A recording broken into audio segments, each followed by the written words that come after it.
हाँ जी भाई, व्हाट्सअप, क्या हालचाल? दिस इज चिराग। अब करने जा रहे हैं हम क्या? अब हम करने जा रहे हैं about what is the difference between a void agreement and a voidable contract. याद है कल मैंने आप लोगों को लास्ट चीज में क्या बोला था? मैंने आप लोगों को यहाँ बोला था कि ये आप रीड करके रखेंगे, बट ऑब्वियसली सर हम तुम्हारे ही तो बच्चे हैं, हम कैसे रीड कर लेंगे? आप देखते नहीं हो जब हम टेलीग्राम में क्वेश्चन डालते हो आप, तो हम कितने घटिया गोबर गोबर टट्टी टट्टी आंसर करते हैं। जब हम इतने गोबर गोबर टट्टी टट्टी आंसर रखने की हिम्मत रखते हैं तो आपको लगता है हम आपकी बात सुनेंगे और पढ़ के आएंगे? जी नहीं। अगर किसी ने पढ़ के आया हो ना तो बेशर्मों की तरह पहले जाओ कमेंट बॉक्स में लिखो हाँ सर हमने पढ़ा था। अगर मान जाऊंगा अगर तुमने लिखा है, अगर है ना तो कमेंट में लिख देना, मैं पक्का देखता हूँ। मैंने लास्ट वाले वीडियोस में आपने कितने कमेंट थे सब देखे थे मैंने। आ जाओ भैया। अब मैंने आपको बोला था भैया basis void and voidable contracts के अंदर कंपैरिजन है। अपन ने वैसे सारा ही पढ़ा था राजा। वॉइड कॉन्ट्रैक्ट का मतलब क्या होता है भैया? वॉइड कॉन्ट्रैक्ट का मतलब होता है कि जो चीज अनएनफोर्सेबल है। वॉइड कॉन्ट्रैक्ट होता ना तो हम बोलते हैं कि कॉन्ट्रैक्ट जब बनाया था तब वैलिड था, बाद में अनएनफोर्सेबल हो गया था। ये होता है राजा, वो होता है वॉइड कॉन्ट्रैक्ट, क्योंकि वो जब बनाया था तब वैलिड था। पर अभी मैंने आपको क्या डिफरेंस बोला है? Void agreement. Sir void agreement आपने सिखाया था दैट वॉइड अग्रीमेंट है मतलब एक अनएनफोर्सेबल एग्रीमेंट है। अगर एक एग्रीमेंट कभी भी एनफोर्सेबल होता तो वो तो कॉन्ट्रैक्ट बन जाता। अगर एक एग्रीमेंट कभी भी एनफोर्सेबल होता तब तो वो कॉन्ट्रैक्ट बन जाता। और यहाँ पे हमें सर एक चीज़ समझ में आती है कि ये जो है ये कभी भी एनफोर्सेबल नहीं था, तो मतलब इसको हम वॉइड एब इनिशियो बोलते हैं। तो याद रखना, अ void agreement is always void एब इनिशियो। इसके अंदर कोई भी दो राय मत रखना। देखो भाई डेफिनेशन देख लो, मैं नहीं बता रहा वापस से, जल्दी मैं से बताऊंगा ही, मुझे पता है मेरा मन नहीं मानेगा। Any agreement not enforceable by law is said to be void. Voidable का मतलब क्या होता है? बोले सर वॉइडेबल म्हणजे जो कॉन्ट्रैक्ट वैलिड है। Voidable contracts are valid until rescinded or cancelled by the other party. So a contract which is enforceable by law at the option of the aggrieved party is a voidable contract. Period of validity. Now when we are talking about validity, sir void ab initio तो हमेशा से void है, और इसकी validity कितनी है voidable की? Void agreement तो स्टार्टिंग से वॉइड है ना, उसकी तो कोई वैलिडिटी है ही नहीं। पर सर इसकी ये जो वॉइडेबल कॉन्ट्रैक्ट है इसका क्या? सर ये तब तक वैलिड रहता है जब तक अगला बंदा इसे कैंसिल ना कर दे। It is void from the beginning, that is void ab initio. It is valid till the aggrieved party to the contracts avoids it. Simple है क्या? बिल्कुल सिंपल है sir. Legal existence. Now talking about legal existence, it is nullity. It is nullity. Now what is sir it is nullity? भैया जो चीज़ starting से ही नहीं चली, जिसका कोई अस्तित्व ही नहीं है, तो वो तो हमेशा ही निल ही रहेगा ना, क्योंकि it does not exist in the eyes of law, it was never in existence. However इसकी एग्जिस्टेंस थी सर, इसकी किसकी का मतलब है यहाँ पे वॉइडेबल, तो it had its existence in the eyes of law till it is repudiated. तो इसका एग्जिस्टेंस था जब तक ये कैंसिल नहीं हो जाता है। सर चेंज हुआ इन स्टेटस वा, सर काहे चेंज हुआ इन स्टेटस वा? वॉइड एग्रीमेंट का स्टेटस कभी चेंज होता ही नहीं है सर, क्योंकि वो पहले भी बर्बाद था, आज भी बर्बाद है, आगे भी बर्बाद रहेगा। That's void agreement for you. So status of void agreement does not change with the change in circumstances, ये कभी नहीं बदलता। पर सर एक वॉइडेबल कॉन्ट्रैक्ट का स्टेटस चेंज होता है when the aggrieved party elects to avoid it within a reasonable time. तो अगर अग्रीव्ड पार्टी ने इसको कैंसिल किया तो फिर ये बन जाएगा वॉइड। अग्रीव्ड पार्टी ने इसको कैंसिल नहीं किया तो ये रहेगा वैलिड। पर एक वॉइड एग्रीमेंट पहले भी वॉइड था, आज भी वॉइड है और आगे भी वॉइड ही रहेगा। समझ लगा भाऊ? आज अब ये कॉजेस क्या होते हैं? An agreement is void when it is made with incompetent parties. भैया इसमें कुछ भी नहीं है, यहां पे सिर्फ एक लाइन लिखना, causes is सेक्शन 10। एक एग्रीमेंट वॉइड क्यों कहलाता है? क्योंकि उसके अंदर सेक्शन 10 यानी कि एसेंशियल्स की कोई ना कोई कमी है, there is lack of section 10। तो इनकम्पिटेंट पार्टीज के साथ किया, गलत ऑब्जेक्ट के साथ किया, विदाउट कंसिडरेशन या गलत कंसिडरेशन के साथ किया, और it is expressly declared to be void under the law, या फिर लॉ ने ही उसको वॉइड बोल दिया, तो हम क्या करें? समझ लगा भाऊ? अब इधर देखो सर, एक जो चीज वॉइडेबल होती है ना, आपने ऊपर बताया था वॉइडेबल दो तरीके के होते हैं, एक तो प्रायर वॉइडेबल, एक सब्सिक्वेंट वॉइडेबल। तो sir coercion, undue influence, fraud, इन सब की वजह से जो एग्रीमेंट्स हो जाते हैं वो वॉइडेबल बन जाते हैं। So contract is voidable when the consent of the party is caused by coercion, caused by undue influence, caused by fraud और caused by misrepresentation. याद रखना, गोबर मत करना. फ्रॉड से किया हुआ केस वॉइडेबल की तरफ बढ़ता है, मिसरिप्रेजेंटेशन से किया है, कोर्जन से किया है, ये सब कहाँ जा रहा है? वॉइडेबल के अंदर जा रहा है. More over parties can treat contract voidable under the provision of section 39, 53 and 55. हाँ, what is section 39, what is section 53, what is 55? हमको नहीं पढ़ना, हटा दो. ठीक है क्या? सलब हो. सर ट्रांसफर ऑफ टाइटल की बात हो रही थी. सर वॉइड एग्रीमेंट के अंदर अच्छा राजा, टाइटल का मतलब क्या होता है ना? टाइटल का मतलब होता है ओनरशिप. टाइटल का मतलब क्या होता है? ओनरशिप. यानी कि मैं आपको ड्रग्स बेच रहा हूँ, ड्रग्स का मालिक मैं हूँ, मैं आपको बेच रहा हूँ. एग्रीमेंट तो भाई वॉइड एग्रीमेंट है, स्टार्टिंग से इलीगल एग्रीमेंट है. So the party obtaining the goods under void agreement, तो आपको मैंने ड्रग्स बेचे वॉइड एग्रीमेंट के तहत. अब आप ये नहीं बोल सकते cannot transfer a good title to the third party. तो अब चिराग जी आए, चिराग जी ने आपको ड्रग्स सेल किए. आप कौन है? आपका नाम है विकास वोरा, मैं भी विकास. विकास वोरा का तो काम ही है बचपन से ड्रग्स सेल करना. उसने आगे दुनिया के सबसे बड़े नशे करने वाले आदमी को फ़ोन किया. ये वो हरीश मथारे नहीं है जो आपको पढ़ाते हैं, ये मेरे अच्छे दोस्त हैं, ये मेरे गुरु हैं, इनसे मैंने बहुत कुछ सीखा है. चोरी चकारी, किसी भी तरीके का फ्रॉड, किसी भी तरीके के ड्रग्स की धांधली, शराब बेचना. गुरुजी वी मिस यू. हाँ जी. तो ये भैया चिराग जी ने ड्रग्स विकास जी को बेचे, विकास जी ने हरीश जी को बेचे. अब ना हरीश सर बोल सकते हैं कि इन ड्रग्स का मैं मालिक हूँ, ना विकास सर बोल सकते हैं ड्रग्स का मैं मालिक हूँ. क्यों? क्योंकि भैया जो तुम कर रहे हो ना वो एक वॉइड एग्रीमेंट है. तो वॉइड एग्रीमेंट के अंदर ओनरशिप आगे ट्रांसफर होती नहीं है. वॉइड एग्रीमेंट के अंदर ओनरशिप कभी भी आगे ट्रांसफर नहीं होती है. याद रहेगा. वॉइडेबल देखते हैं. The party obtaining goods, voidable है मतलब एक टाइम पे वैलिड था. सो द पार्टी जिसको गुड्स मिले हैं under voidable agreement can transfer a good title to the third party if the third party obtains it in good faith and for consideration and the agree party has not avoided the contract before such transfer. देखिए भैया, I hope you are able to see. आपका कौन सा है? हाँ जी, ये है आपका. चलिए,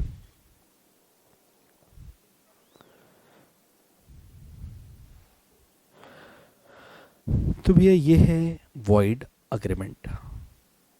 हमने बोला वॉइड एग्रीमेंट का मतलब होता है वॉइड एब इनिशियो, यानी कि स्टार्टिंग से ही अनएनफोर्सेबल.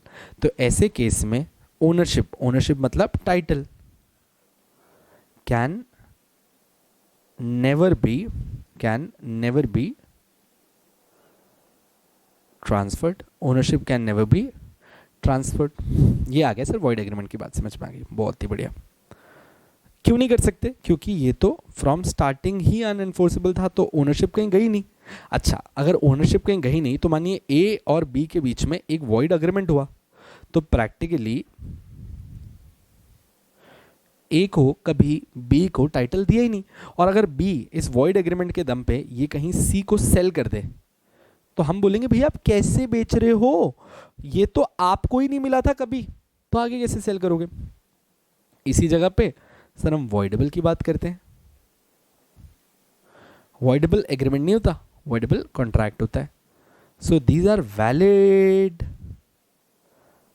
until the aggrieved party cancels it. Until the aggrieved party cancels it. Very simple. जी सर, वेरी सिंपल है.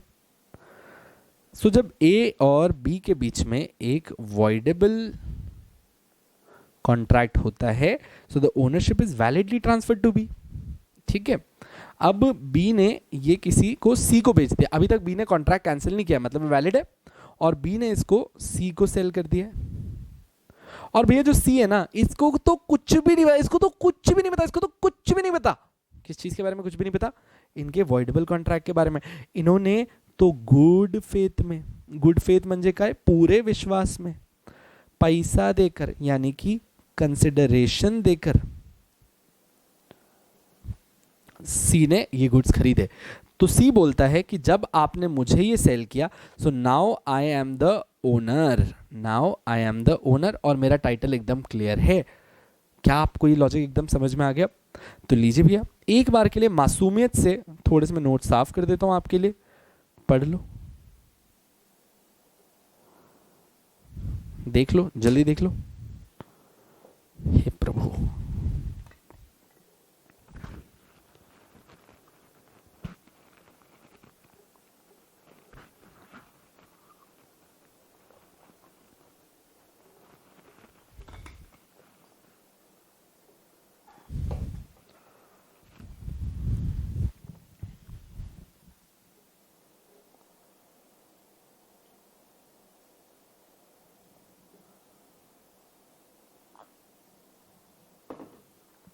सिंस आप मुझसे सवाल नहीं पूछ सकते तो मुझे ऐसा लग रहा है आप जोर जोर से ताली बजा रहे हो और कह रहे हो ये वुप्पी, समझ में आ गया, थैंक्स।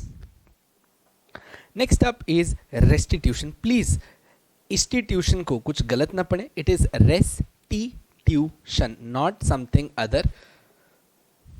सर रेस्टिट्यूशन म्हणजे काय? रेस्टिट्यूशन का मतलब है कॉन्ट्रैक्ट करने से पहले जो हमारी पोजीशन थी, कॉन्ट्रैक्ट करने से पहले जो हमारी पोजीशन थी, हम उसी को कन्वर्ट करके वापस से वहीं पे ले जाके खड़ा कर दें। कहां पे ले जाके खड़े कर दें? प्रायर कंडीशन पे ले जाए। इसको अपन क्या बोलते हैं? रेस्टिट्यूशन। तो भैया दो तरीके की चीजें होती है, एक होता है प्रायर पोजीशन पे चले जाओ, एक होता है प्रायर पोजीशन पे चले जाओ, और एक क्या होता है, साथ में आप डैमेजेस भी क्लेम कर सकते हो। देख रहे हो तुम मेरा कैसा चल रहा है लैपटॉप पर? तुम में से नहीं आ रही शर्म? तुमने ना एक बार कहीं विकास सर को मैसेज कर दो कि सर वो गरीब रो रहा है, वो बेचारा गरीब है, उसे तंग हो रहा है, नहीं उस गरीब के पास पैसा, तुमसे क्या मांग रहा है? क्या मांग रहा है? सिर्फ एक छोटा सा आईपैड। क्या 1.5 लाख रुपए नहीं है तुम्हारे पास तुम्हारी नंबर वन फैकल्टी के लिए? क्या बोलने का है? I mean this people don't cherish. अभी अभी बाजार में हवा डाल दो ना कि भैया जो मुझे आईपैड देगा वहां जाऊंगा, मतलब 10 आईपैड की लाइन लग जाएगी, पर नहीं, हम थोड़ी करेंगे प्यार। Restitution. Parties do not have right to restore the benefits passed on to the other unless the parties were unaware of the impossibility of performance at the time of agreement or the party to the agreement was a minor. What is this now? Let's say हाँ जी, ये रहे A, ये रहा B। A और B, A ने B के साथ किया एक void agreement। भैया वॉइड अग्रीमेंट तो स्टार्टिंग से ही वॉइड एब इनिशियो होता है। तो भैया एक बात बताओ, जब एग्रीमेंट कभी बना ही नहीं था तो तुमने एक दूसरे को कोई पेमेंट क्यों किया? तुमने एक दूसरे को कोई पेमेंट क्यों किया? तुमने कुछ एक्सचेंज करना ही नहीं चाहिए था। इसीलिए कहा जाता है क्योंकि वो वॉइड अग्रीमेंट था, क्योंकि वो वॉइड अग्रीमेंट था, ये तो कभी शुरू ही नहीं हुआ था, तो तुम कभी भी कोर्ट नहीं जा सकते और कोर्ट जाके नहीं बोल सकते कि सर हमको रेस्टिट्यूशन करवा के दो, यानी कि जो हमारे एक दूसरे के बीच में एक्सचेंज हुआ वो सही करवा के दो। क्यों? क्योंकि कोर्ट बोलेगी चचा, ओ चचा, जो तुम अग्रीमेंट की बात कर रहे हो वो तो कभी एग्जिस्ट ही नहीं करता था, मैं कहां कराऊं रेस्टिट्यूशन मेरे भैया? अगर ये मान लो, अगर ये मान लो एक वॉइडेबल कॉन्ट्रैक्ट होता तो हम बोलते कि भैया ये कॉन्ट्रैक्ट एक टाइम तो वैलिड था, आगे चल के अग्रीव पार्टी ने इसको रिसेंड किया। तो ऐसे केस में अगर आइदर पार्टी को कोई भी गेन हुआ है तो आपको रेस्टिट्यूशन करना होगा, यानी कि वो जो गेन हुआ है वो वापस करना होगा। अगर आपको गेन हुआ तो आप इनको वापस करो, आपको गेन हुआ तो आप इनको वापस करो। वॉइडेबल में restitution can be there, but void agreement में नहीं होता। पर एक मान लीजिए कि वॉइड अग्रीमेंट जब आप कर रहे थे ना, तो देखो भाई, देखो कोई, मैं ये मानता हूं कि कोई क्रिमिनल बाय चॉइस थोड़ी बनता है, गलती तो गलती होती है ना। तो जब ये वॉइड अग्रीमेंट कर रहे थे, एक्चुअली इनको नहीं पता था कि वो एग्रीमेंट वॉइड है और उन्होंने गलती से कर लिया, दोनों को ही नहीं पता था। तो अगर तुम कोर्ट के सामने ये प्रूव कर सकते हो कि तुमको कभी आइडिया ही नहीं था कि ये जो हम एग्रीमेंट करने जा रहे हैं उसकी परफॉर्मेंस इम्पॉसिबल है, ऐसे केस के अंदर आप लोग यानी कि वॉइड अग्रीमेंट के अंदर भी रेस्टिट्यूशन मांग सकते हैं। तो अब बच्चे, पहले मैं आपको थोड़ा सा और सिखाना चाहता हूं इसमें। What is restitution? restitution is to put the parties back in the position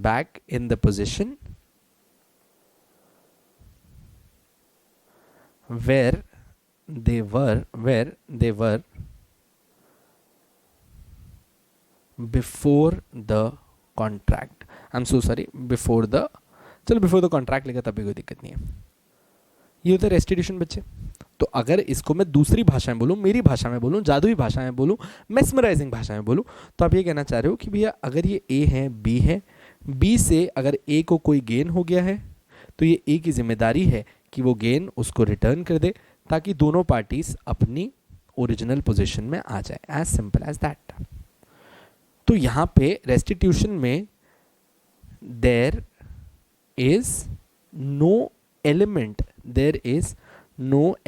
of compensation. there is no element of compensation. आया समझ में बच्चों? बिल्कुल आगे सर, क्यों नहीं आएगा, पागल है क्या हम? there is no element of compensation. but जब मैं कभी आपको बोलूँ ना वर्ड compensation, तो देखो compensation का मतलब होता है to pay for the loss, या फिर और जादुई मेस्मराइजिंग चिराग की लैंग्वेज में बोलूं तो to make good the loss. जो आपको नुकसान हुआ उसकी भरपाई करना. हम क्या पढ़ रहे हैं सर? हम पढ़ रहे हैं रेस्टिट्यूशन. अब अगर एक वॉइड एग्रीमेंट है तो हमने बोला भैया रेस्टिट्यूशन की डेफिनेशन याद करवाना हमको. रेस्टिट्यूशन का मतलब होता था to put the parties back in the position where they were before the contract.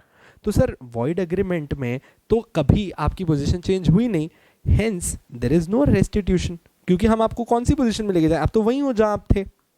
No restitution. But सिर्फ एक एक्सेप्शन याद रखना, if the parties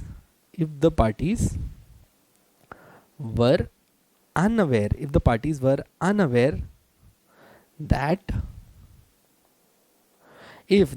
unaware that they are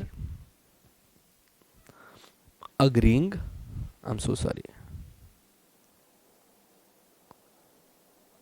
to an impossible agreement, तो ऐसे केस में restitution might be allowed. समझ ला भाऊ, समझ ला. पर अगर जनरली पूछे तो वॉइड एग्रीमेंट में रेस्टिट्यूशन नहीं होता unless and until they specifically ask you this कि भैया पार्टीज को नहीं पता था, तभी बोलना रेस्टिट्यूशन हो सकता है.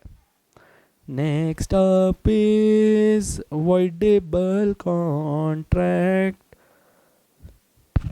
वैलिड होगा जब बना था तब ये है वैलिड. भैया कब तक रहेगा वैलिड? जब तक अग्रीव पार्टी इसे कैंसिल नहीं कर देती. तो फिर ऐसे केस में बेनिफिट हुआ तो वापस कर दो अदर पार्टी को. रेस्टिट्यूशन इसी को तो कहते हैं. समझा क्या भैया? बिल्कुल समझा सर. क्यों नहीं समझेगा, कैसे नहीं समझेगा, ऐसा कैसा नहीं समझेगा. So let's see what it says. If the party rescinding the contract has received any benefits, में बेनिफिट्स नहीं है भैया, एनी बेनिफिट्स हैं, टाइपिंग एरर है, under the contract for other party he must restore such a benefit so far as may be to the other party. दूसरे party को वापस देना पड़ेगा. ओके. लास्ट है डैमेजेस. अभी देखो एक चीज, डैमेज, सब ठीक हो जाएगा, डैमेजेस. सो व्हेनेवर आई से डैमेज का मतलब होता है नुकसान. मुस्कान नहीं, नुकसान. जब कभी मैं कहूं डैमेजेस, नुकसान का भुगतान. नुकसान नहीं, मुस्कान नहीं, भुगतान. श्योर है? तो डैमेजेस इज कॉम्पेंसेशन. सर जब एक वॉइड एग्रीमेंट बनाया था वहां पे जब हम लोग कभी एग्रीमेंट बना ही नहीं था तो कॉम्पनसेशन का क्वेश्चन कैसे आएगा सर, कैसे आएगा? आप कैसा फूलिश बात करते हैं। तो ऑब्वियसली वॉइड एग्रीमेंट के केस में there is no no no no formality of paying any compensation, so no party has a right to get compensation for damages because such agreement has no legal effect. But when I talk about voidable agreement के अंदर sir हो सकता है कि compensation देना पड़े. It is partially, it's a party rightfully rescind, that is puts an end to the contract, he can claim compensation or damages. So अगर एक voidable contract था, जब वो बना था पर वो valid था, आपने मेरे को डरा धमका के ये contract बनाया था, आपके डराने धमकाने से मेरे को पेन हुआ, मेरे को नुकसान हुआ. अभी जब मैं contract cancel करेगा तो जब cancel करूंगा मैं contract तो क्या मैं आपसे damages नहीं मांग सकता? आपने कहा बिल्कुल मांग सकते हो सर, बनता ही है by non fulfilment of the promise. तो हम कॉम्पनसेशन लेगा. समझ में आ गया, मगज में आ गया, बिल्कुल आ गया. ठीक है, अब हम आ रहे हैं इलीगल अग्रीमेंट पे. अब देखिए, what do you mean by illegal agreement? What do you mean by illegal agreement? Let's talk about illegal agreement. तो इधर है हमारे मोदी जी, ठीक है, mister Narendra Modi. he enters into an agreement with Mr. Amit Shah. और मोदी जी ने अग्रीमेंट करके अमित शाह को बोला दैट भैया 2014 जीत गए, 2019 जीत गए, अब एक बार जो नेक्स्ट आ रहे हैं ये जिता दे तू, बस फिर मैं आराम से मर जाऊंगा. अमित शाह ने करा देंगे, बोलो. तो मोदी जी बोले मेरे को एक थ्रेट है. हमने कहा क्या थ्रेट है? हमने मतलब अमित शाह ने कहा क्या थ्रेट है? इन्होंने कहा एक अरविंद केजरीवाल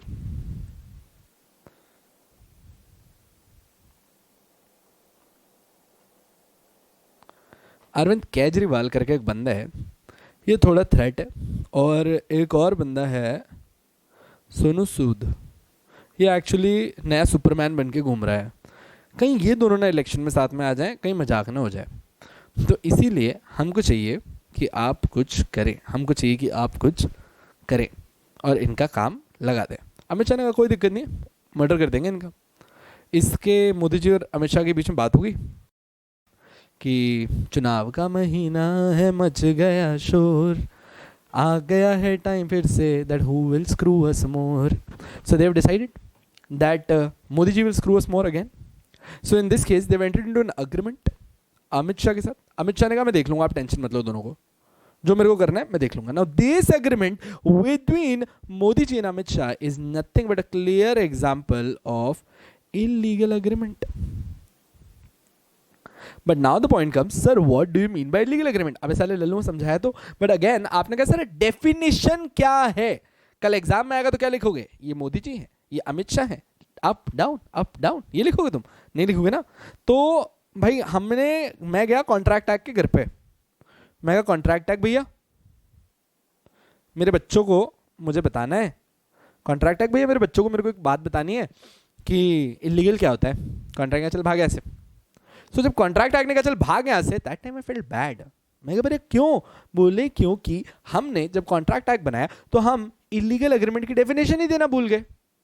मैं कहा वाह वाह मोदी जी वाह. तो हमने कहा कुछ तो दो, बच्चों को क्या देंगे? मारेंगे, पैसा देके बैठे हैं. सो भाई कॉन्ट्रैक्ट एक्ट 1872 ने बोला कि हम लोगों ने एक्चुअली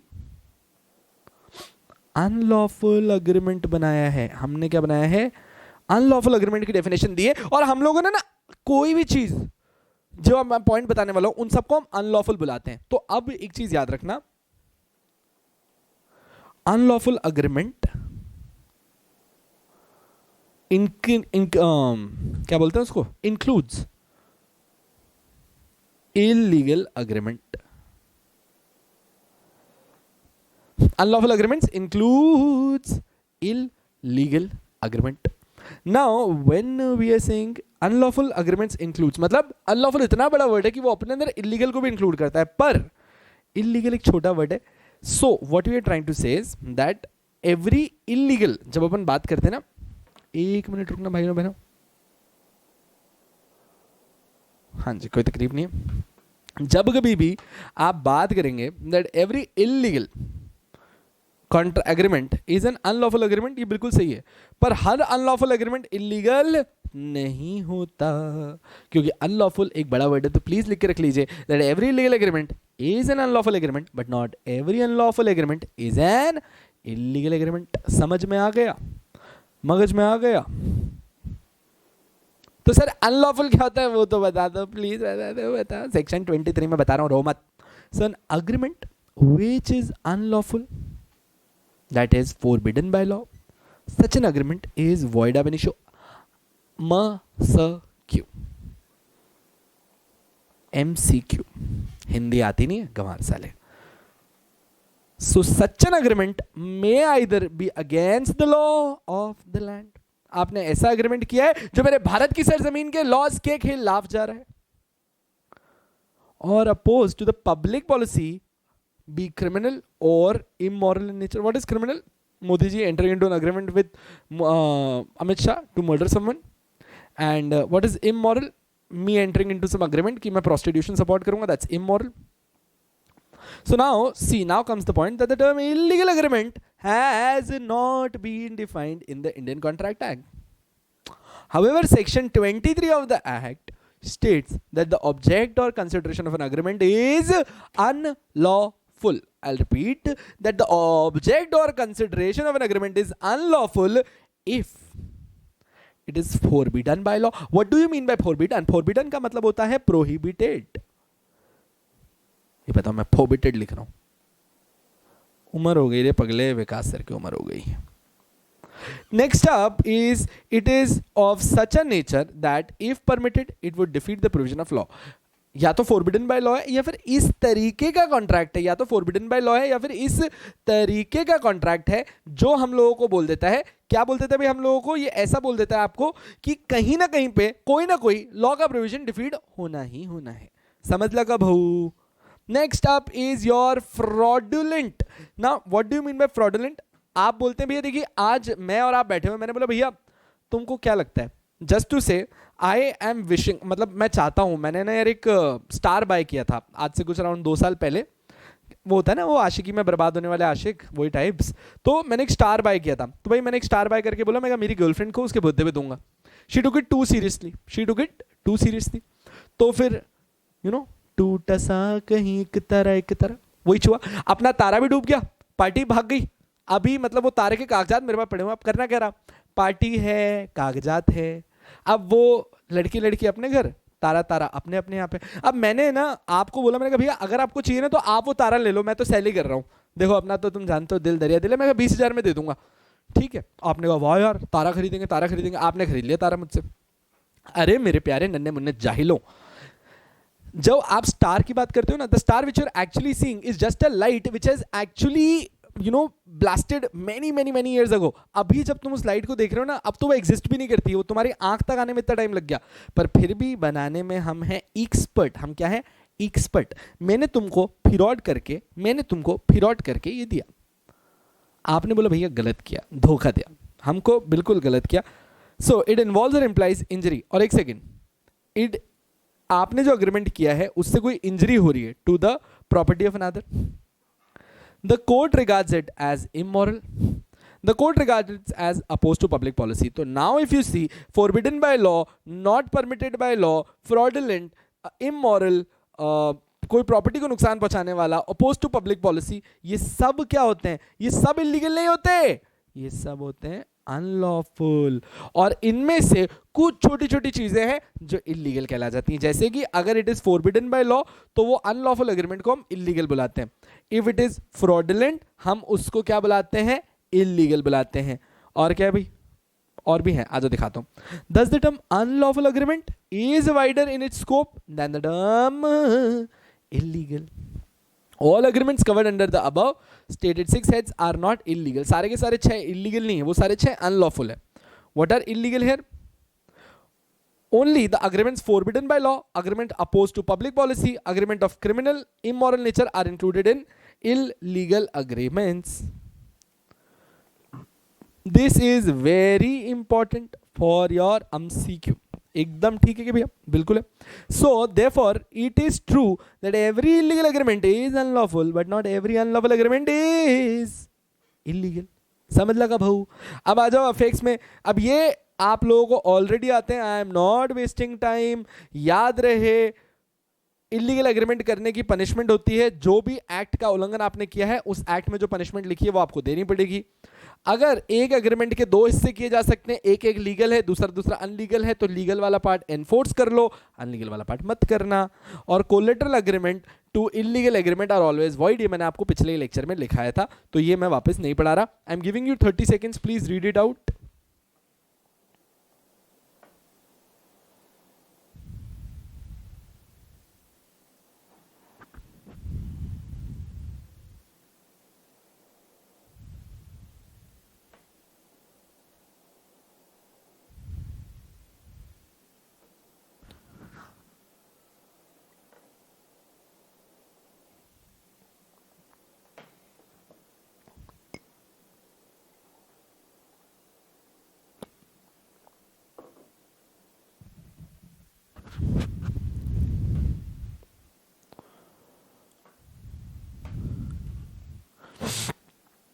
चला भाऊ.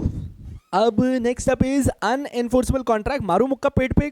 अनएनफोर्सेबल म्हणजे सर हमको पता है अनएनफोर्सेबल क्या होता है. जो हम कोर्ट में ले जाके एनफोर्स नहीं कर सकते हम उनको अनएनफोर्सिएबल बोलते हैं. That's it.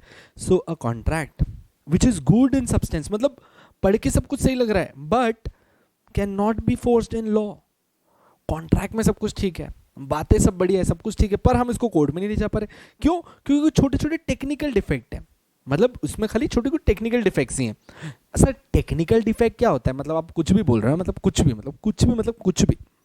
देखो भाऊ, लेट्स से ई आहे हमरी प्रॉपर्टी. ई आहे हमरी प्रॉपर्टी.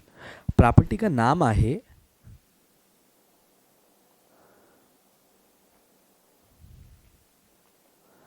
विजय चिराग विला. अच्छा, मतलब एक्चुअली मतलब राजस्थान में मेरे घर का नाम विजय चिराग विला ही है. So it's Vijay Chirag villa. अब इधर आ गए हम. अब भगवान नगर ऐसे की भी नौबत है, पर लेट्स से हमको विजय चिराग विला सेल करना है. हमको विजय चिराग विला सेल करना है. कर देंगे भैया सेल, क्या दिक्कत है. हमने कोट किया, हमको चाहिए 2.5 करोड़, हमको चाहिए 2.5 करोड़. सामने से एक बायर आया. आई हैव नो प्रॉब्लम अगर ये बायर हो विकास वोरा. विकास वोरा जी ने कहा हम देगा तुमको 2.5 करोड़, कोई दिक्कत नहीं. 2.5 करोड़ की बात हो रही है. विकास सर ने कहा क्या लिखित पढ़ाई कुछ नहीं बेटा, ये लगभग 2.5 करोड़. मेरे को 2.5 करोड़ दे दिए. मैंने कहा लो सर घर की चाबी रहो. हमने कहा as per contract act, as per contract act 1872 this is a valid contract. क्योंकि a contract can be oral और it can be written. Plus हमारे सेक्शन 10 के तो सारी चीजें पूरी हो रही हैं. दो पार्टीज हैं, कंसिडरेशन है, एक तरफ से ये दे रहा है, एक तरफ दे रहा है, लॉफुल ऑब्जेक्ट है, सब कुछ सही है. तो now this contract should be valid. But still Raja this can not be enforced in the courts. Sir ऐसा क्यों? Why this can not be enforced in the court. बड़ा सिंपल है. इतना छोटी सी चीज आपको नहीं समझ में आ रही बच्चे.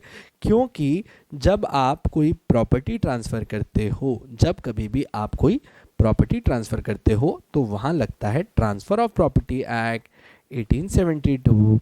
टोपा बोलता है कि प्रॉपर्टी सेल करते वक्त, टोपा बोलता है कि प्रॉपर्टी सेल करते वक्त एक रिटर्न एग्रीमेंट होना ही चाहिए. तो अब ये जो ऊपर वाला हमने एग्रीमेंट किया ना, ये एक्चुअली क्या हो गया? अनएनफोर्सेबल हो गया. क्यों? क्योंकि सर इसमें छोटू सा, सिर्फ छोटू सा एक टेक्निकल डिफेक्ट है. वो टेक्निकल डिफेक्ट क्या है कि सर इसी कॉन्ट्रैक्ट को अगर आप रिटर्न में कर दोगे तो फिर ये वैलिड है. समझ लो भाऊ. ठीक है. अभी देखो और टेक्निकल एरर देता हूं आपको. मान लो कि हम लोगों ने रिटर्न एग्रीमेंट किया, मान लो हम लोगों ने रिटर्न एग्रीमेंट किया, बट हम उसके अंदर दो विटनेस का साइन लेना भूल गए, तो बाकी सब कुछ तो वैलिड था, पर क्योंकि विटनेस यानी कि एक छोटा सा टेक्निकल एरर है, उसकी वजह से ये पूरा एंटायर कॉन्ट्रैक्ट क्या हो रहा है, एंटायर कॉन्ट्रैक्ट हो रहा है अनएनफोर्सेबल। तो उसे कैसे सही किया जाएगा? सर विटनेस ले आओ, जैसे ही विटनेस लगा दोगे it will become valid and enforceable. झालं, खत्म, वैलिड एंड एनफोर्सेबल। समझ में आ गया? Now what I want from you guys is ना, प्लीज इसको रीड करो, मैंने मेरी तरफ से समझा दिया, कुछ भी नहीं आएगा।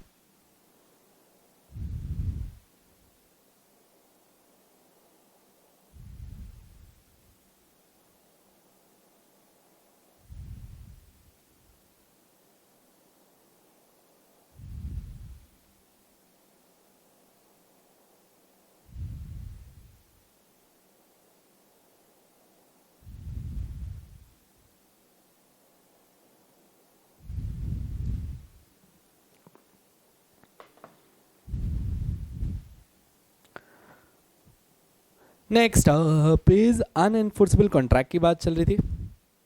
Next up is technical defects in a contract may be due to non-compliance of some legal formalities. For instance, a particular law may require that the contract must be in writing, TOPA, witnessed, TOPA, stamped and registered. In such a case, the contract cannot be enforced if all the legal formalities are complied with. So even in the absence of signature of witness or stamps of lesser amount than required on the deed may render the contract unenforceable. अगर किसी paper के ऊपर stamp duty भरनी थी और आपने सिर्फ stamp duty कम भरी, तब भी वो अनएनफोर्सेबल हो जाता है। एज सुन एज आप वो टेक्निकल डिफेक्ट हटा देते हो, कॉन्ट्रैक्ट क्या बन जाता है? Enforceable. Now sir next up is classification of contract. ये तो सर आपने सबसे स्टार्टिंग में सिखाया था। एक्सप्रेस कॉन्ट्रैक्ट मतलब वर्ड्स का यूज करके, चाहे लिख के चाहे बोल के किया हो, उसे हम एक्सप्रेस कॉन्ट्रैक्ट बोलते हैं। So express contracts are contract made by use of word, spoken or written. It should be by words. एक example, A says to B, will you love me? Oh, will you purchase my bike? थोड़ी दिल की बात आ गई। Will you purchase my bike for rupees 20,000? B says yes.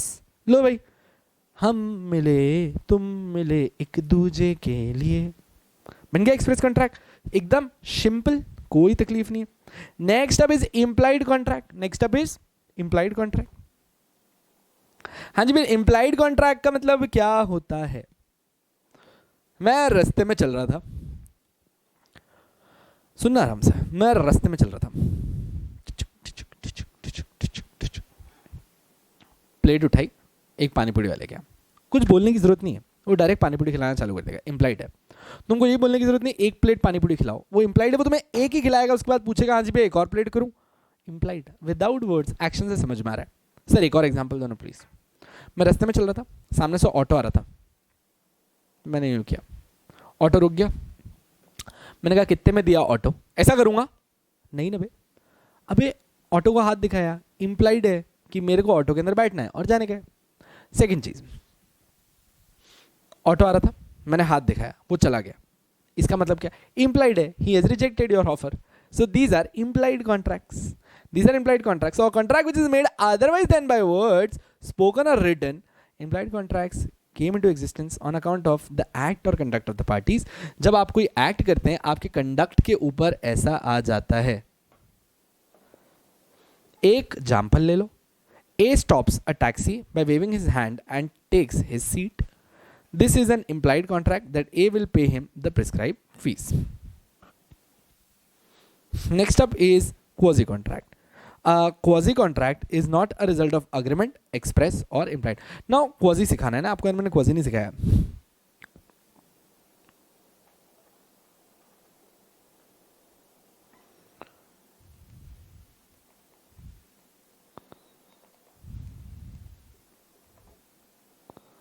quasi contracts,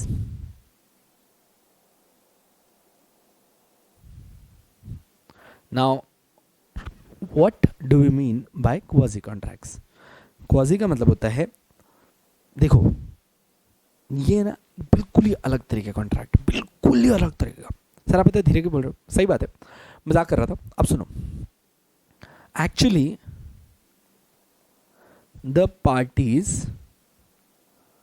do not actually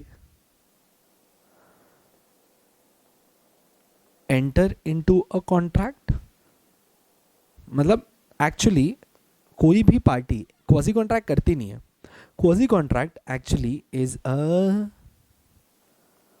duty imposed by law. It is actually a duty imposed by law. Sir क्या होता है duty imposed by law का मतलब?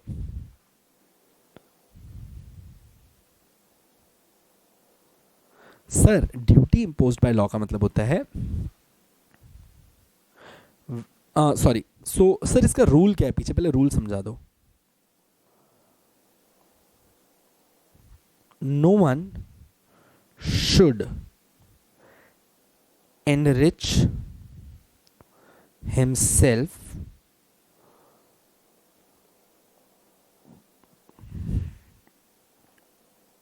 on someone else's property। मतलब आप किसी और की चीज से खुद को अमीर नहीं करेंगे।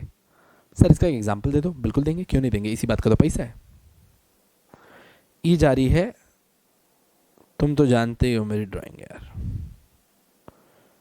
वो थोड़ा गाड़ी ऐसे भाग रही, तेज चल रही थी, मैं रिकॉर्ड नहीं कर पाया, पर तुम लोग को समझ में आ ही गया होगा।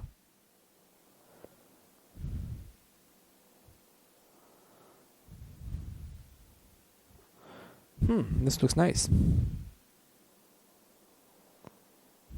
सो की जा रही है बस, इस पे क्या लिखा हुआ है? महाराष्ट्र ट्रैवल्स। ठीक है एकदम। इसके अंदर बैठे हैं चिंटू, मिंटू, जया, सुषमा, रिया। सही है, सब बैठे हुए हैं। देख रहे तुमको, हाथ हिला दो एक बार, बाय बाय जा रहे हैं वो लोग।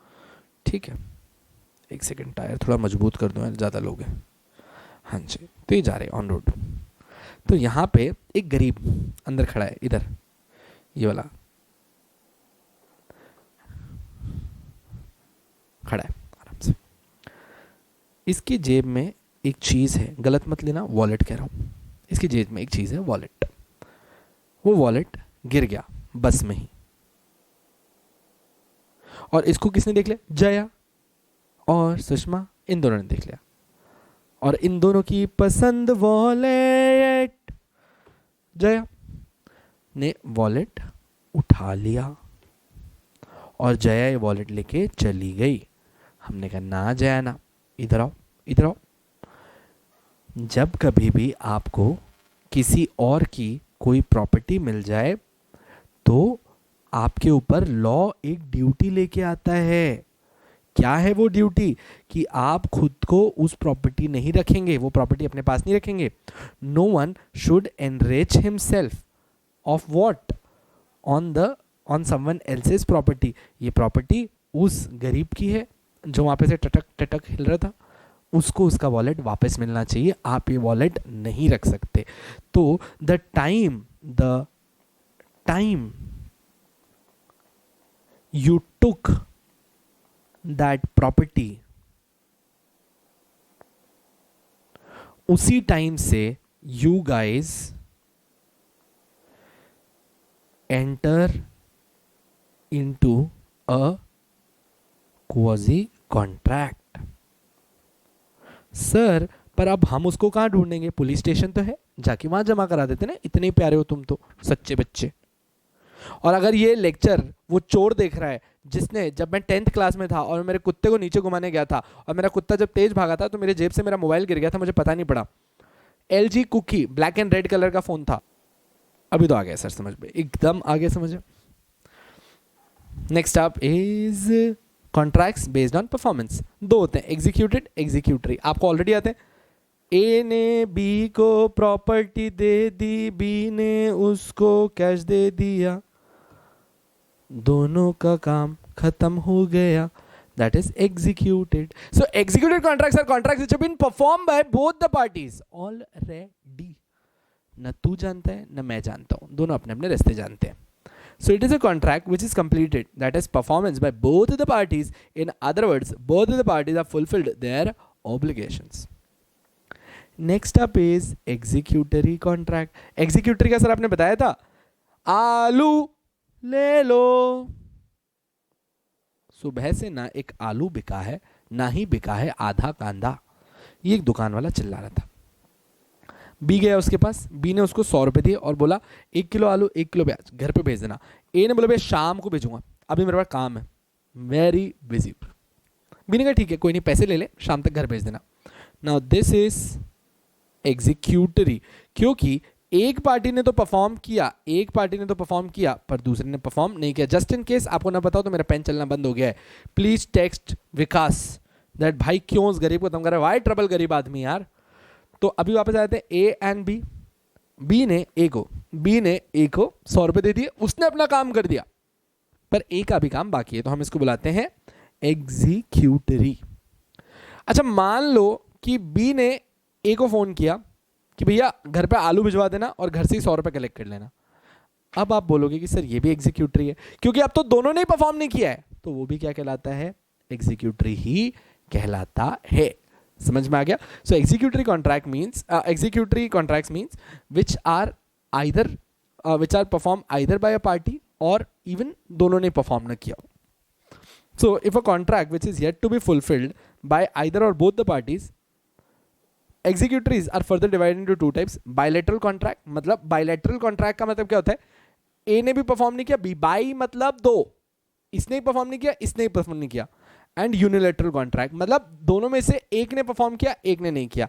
मतलब सर ये जो A और B वाला एग्जांपल था जहां पे इसने 100 रुपए दे देते आलू ले लो वाले को, तो सर ये यूनिलैटरल है, क्योंकि एक ने परफॉर्म कर लिया एक ने नहीं किया.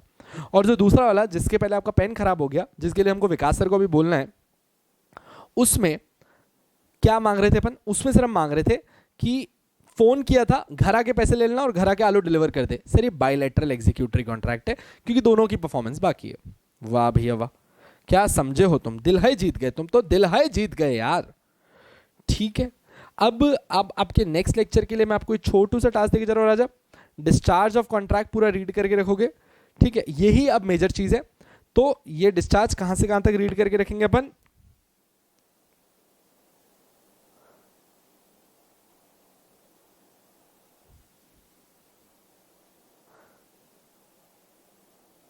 हाँ 59 तक, बस ये. ठीक है, इधर तक रीड करके ही रखना. नेक्स्ट लेक्चर में पहले तुम कमेंट्स में लिखोगे कि ये कैसा रहा, और इस लेक्चर के लिए जल्दी से कमेंट्स में मुझे बता दो कैसा लगा आपको ये लेक्चर, क्योंकि अपन लाइव चैट नहीं कर रहे. I can't see how this lecture went for you. अच्छे से प्यारे से कमेंट लिख दो, मेरी बहुत सारी तारीफ करो, विक्कू की बुराई करते रहना. तो इस लेक्चर में बैठने के लिए आपका ओए विकास सर की बुराई मत करना, खुद की बुराई मैं सुनता नहीं हूं और उसको तो मैं देख भी नहीं सकता अगर उसके लिए किसी ने गलत बोला तो. So we are good to go. Thank you so much for sitting in this lecture. इसी तरीके से बने रहिएगा, मिलते रहिएगा. जय हिंद, जय महाराष्ट्र.